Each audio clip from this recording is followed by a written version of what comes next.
Hot issue आज ये है कि जो आइनी तरमीम आ रही हैं और कब आ रही हैं, किस वक्त आ रही हैं, इस पर मुसलसल बात हो रही है। उस पर तमाम सियासी जमातों ने अपना अपना मुसवदा दे दिया है। पाकिस्तान पीपल्स पार्टी ने, पाकिस्तान मुस्लिम लीग नून ने, PTI ने और जमीयत उलमा इस्लाम फजल रहमान ग्रुप ने। और इनके बाद इसमें कंसेंसस कैसे बिल्ड करेगी पाकिस्तान पीपल्स पार्टी, इस पर हम बात करेंगे। नासिर हुसैन शाह रहनुमा हैं पाकिस्तान पीपल्स पार्टी के, सूबाई वज़ीर तवानाई व मनसूबाबंदी। शाह साहब अस्सलाम वालेकुम।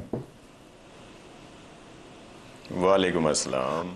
आपकी सियासी जमात, आपकी पार्टी और ख़ास तौर पर बिलावल भुट्टो इस पूरी कैंपेन को लीड कर रहे हैं। वजह क्या है कि बाज़ लोग ये कहते हैं कि इसमें आपका कोई सियासी मफाद भी है। क्या वो बात दुरुस्त है या सिर्फ ये जमहूरियत की खातिर किया जा रहा है? बिस्मिल्लाहिर्रहमानिर्रहीम, अल्लाहुम्मा सल्ली अला मुहम्मद व आले मोहम्मद। देखें, हमारा तो इसको मुंसलिक किया जाता है, जोड़ा जाता है आजकल के हालात से कि जी इसमें कोई बहुत बड़ा सियासी इनका कोई पॉलिटिकल एजेंडा है जिसके तहत ये सब कुछ हो रहा है।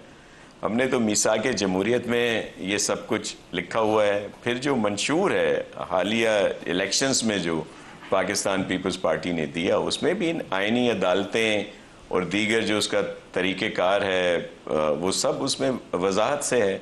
इसीलिए चेयरमैन बिलावल भुट्टो ज़रदारी साहब खुलकर इस पर बात कर रहे हैं, मुख्तलिफ बार्स में जा रहे हैं और हर जगह बात भी कर रहे हैं और फिर सवालात के जवाबात भी दे रहे हैं। तो हम तो अपनी इस बात पे हैं। अब इसको कोई जो मर्जिया समझे कि जी ये टाइमली क्या है, और लेकिन हम तो अपने मौक़िफ़ पे हैं सर। ठीक है, लेकिन इसमें आपने मिसाक जमहूरियत का जिक्र किया। मिसाक जमहूरियत में आइनी अदालत का क़याम तो लिखा हुआ है। सूबाई आइनी अदालत, ये नई चीज़ क्या है? ये तो लोग कह रहे हैं कि कुछ मज़ीद जॉब्स क्रिएट करना चाहते हैं आप लोग और उसमें अपने पसंदीदा लोगों को जजेस के तौर पे अपॉइंट करना चाहते हैं। फिर उससे एक मसाइल जो पैदा होंगे सूबाई आइनी अदालत से, फिर वफाकी आइनी अदालत, आपस में सूबे जो हैं वो अपने अपने मामलात लेके वहाँ आ जाया करेंगे, उस पर लड़ाई चलती रहेगी। पार्लियामेंट के पैरेलल एक सिस्टम खड़ा हो जाएगा या सेनेट के। ये दुरुस्त सब्जेक्शन है?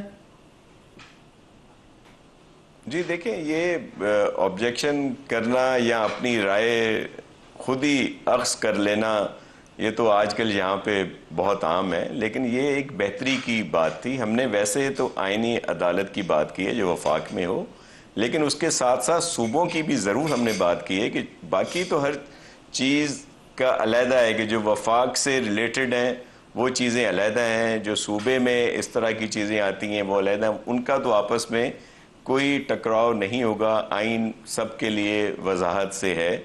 और रोज़गार की बात तो इस वजह से ज़रूर की जाती है कि पाकिस्तान पीपल्स पार्टी ज़रूर कोशिश करती है कि लोगों को रोज़गार मिले और मेरिट पे मिले। अब वो उसमें वो जज साहिबान के ऊपर भी लगा दिया गया कि जी ये अपनी मनपसंद ला रहे हैं। मैं सिर्फ एक वजाहत करना चाहता हूँ और आपके इल्म में भी है कि ये जितने सीनियर इस वक्त जस्टिस साहिबान हैं, सुप्रीम कोर्ट में हों या हाई कोर्ट्स में हों, इनकी तकर्री कैसे हुई थी? ये तो उसी तरीक़ेकार से हुई थी जिसके लिए आज हम कह रहे हैं, जो बाद में ख़त्म कर दिया गया।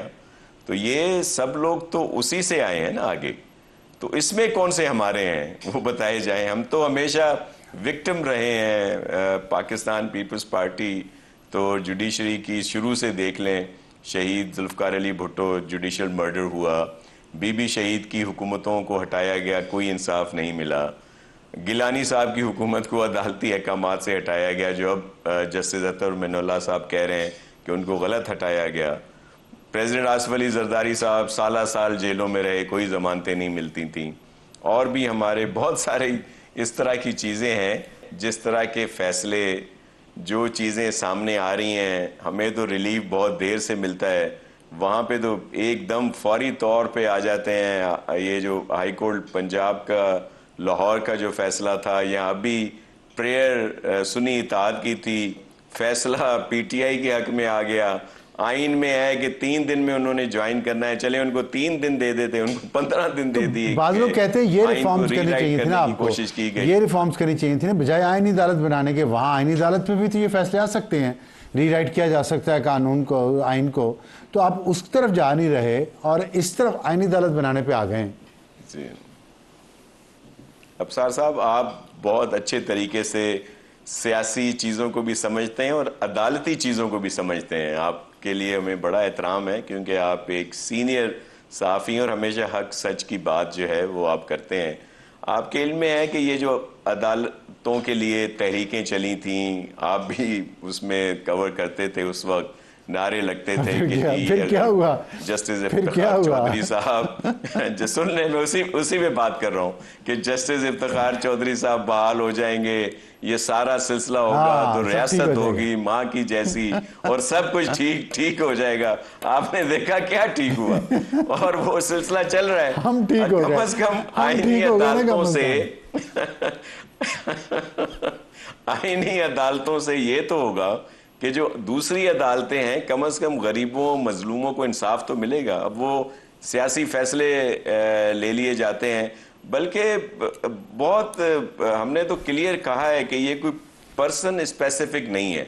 इसको जोड़ दिया जाता है कि जी काजी फायज ईसा साहब को कोई देना चाह रहे हैं, ऐसा बिल्कुल नहीं है। बल्कि काजी फायज ईसा साहब को खामखा मुतनाज़ा बनाया गया। ये वही काजी साहब हैं जिनकी वजह से मुमकिन हुआ कि ये इलेक्शन हुए।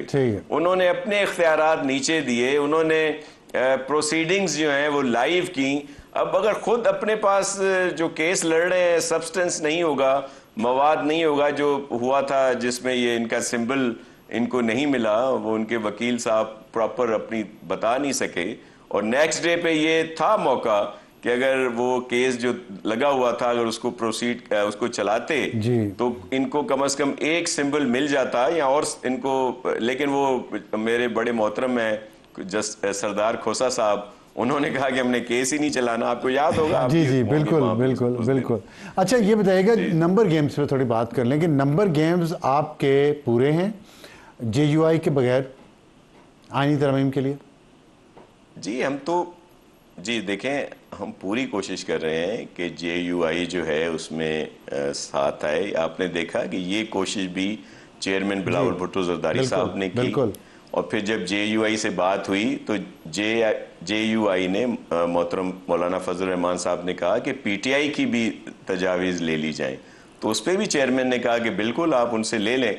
तो मैं ये समझता हूँ कि ये जो अब सबकी तरफ से सजेशंस आई हैं या जो भी हर किसी ने अपनी अपनी दी है ये तजवीज़ें, उसमें बेहतरी आएगी। इसमें से कुछ को ज़रूर रोक दिया जाएगा जिस पे सबको एतराज़ होगा, और कुछ मुत्तफ़िका तौर पर आनी चाहिए। लेकिन PTI का जो तर्ज़ अमल है वो मैं नहीं समझता कि वो कोई प्रॉपर तरीके से इनको सपोर्ट करेंगे। उनकी सारी बातें मान भी ली जाएं तो वो कोई इस मुस्बत उनकी तरफ से कोई नहीं होगा। अच्छा, PTI का एक्शन जो है PTI की तरफ से कोऑपरेशन को आप बिल्कुल रूल आउट कर रहे हैं, तो लेकिन एक तरफ कोशिश तो आप लोगों ने बहुत सिंसियरली कर रहे हैं कि एक कंसेंसस ड्राफ्ट बन जाए। अगर कंसेंसस ड्राफ्ट नहीं बनता तो PTI भी उसमें नहीं आती, तो JUI के कितने चांसेस हैं कि वो आपके साथ आएगी?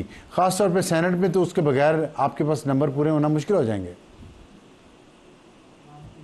देखिए, जो मेरी मालूमात हैं या जो मैं समझ रहा हूँ कि JUI ऑन बोर्ड ज़रूर होगी, और इसके लिए मे बी कुछ चीज़ें जो हैं गवर्नमेंट को, PMLN को, और ज़ाहिर है फिर पीपल्स पार्टी को भी उस पर सोचना पड़ेगा, और मे बी कोई इस तरह की जो बात हो वो उसमें से निकाल दी जाए और मौलाना साहब को ऑन बोर्ड लेने की पूरी कोशिश की जाएगी, बल्कि है। और मैं तो बहुत पुरुमीद हूँ कि मौलाना साहब इसमें सपोर्ट करेंगे, और मे बी जिन चीज़ों पे उनको एतराज़ है उनको हो सकता है निकाल दिया जाए इसमें, लेकिन आईनी अदालतों के तो मौलाना साहब हक में हैं। अच्छा, तो क्या ये मुमकिन है कि जैसे आपने कहा JUI के लिए पूरी कोशिश करेंगे कि वो ऑन बोर्ड आ जाए, और उम्मीद भी आपको है, ऐसी कोई उम्मीद या ऐसी कोई कोशिश PTI के सिलसिले में भी हो रही है, और उस पर क्या रिजल्ट निकलेंगे? देखिए PTI से ज़रूर कोशिश है जो मौलाना साहब की तरफ से है, या जो एक कमेटी बनाई गई है जिसमें खुर्शीद शाह साहब हैं, वो हमारी तरफ से कोशिश होती है। लेकिन मैं जैसे आपसे कहा कि पीटीआई की तरफ से हमें कोई अच्छे की उम्मीद नहीं समझते। जिस तरह का उनका तर्ज सियासत रहा है, आपने देखा कि जब इलेक्शंस के रिजल्ट आए और जो आज़ाद अराकीन थे, जाहिर है पीटीआई सपोर्टेड हैं वो लोग, तो उनकी अक्सरियत थी, तो हमने तो उनको ऑफर की थी कि हम गैर मशरूत आपकी गवर्नमेंट आप फॉर्म करें, अपनी गवर्नमेंट हम आपको सपोर्ट करते हैं। लेकिन उनका जो जवाब आया वो आपके सामने है। वो कभी भी उस धारे में नहीं आना चाहते, बल्कि मैं तो एक छोटा सा कारकुन हूँ सियासी, मैं ये बिल्कुल समझता हूँ कि पीटीआई की पॉपुलर अपनी जगह पे, पीटीआई की जो है पॉपुलर है वो, लेकिन फ्यूचर उसका तभी होगा जब वो पीटीआई-पी बनेगी, जिससे मेरी मुराद है कि पाकिस्तान तहरीक इंसाफ पुरअमन। अगर वो इस तरह की पॉलिटिक्स में आएंगे तो फिर ही उनका कोई है रोल बनता है। तो बहुत शुक्रिया नासिर हुसैन शाह साहब हमसे बात करने का। आज के लिए हमारे प्रोग्राम से इतना ही, इजाज़त चाहते हैं। Good night.